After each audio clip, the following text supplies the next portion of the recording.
মাগুরায় বোনের বাড়িতে বেড়াতে গিয়ে শিশু ধর্ষণের প্রতিবাদে শুক্রবার জুমার নামাজের পর বিক্ষোভ করেছে স্থানীয়রা। পরে তারা সদর থানা ঘেরাও করে দোষীদের দৃষ্টান্তমূলক বিচারের দাবি জানায়।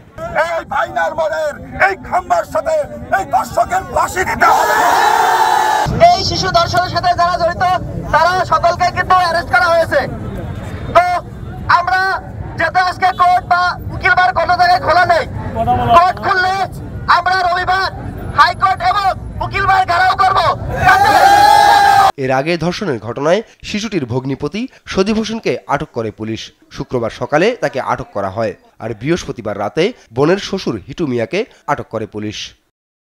এদিকে শিশুটিকে উন্নত চিকিৎসার জন্য ঢাকায় আনা হয়েছে, ভর্তি করা হয়েছে ঢাকা মেডিকেল কলেজ হাসপাতালে। নিউজ ডেস্ক, দেশ টিভি।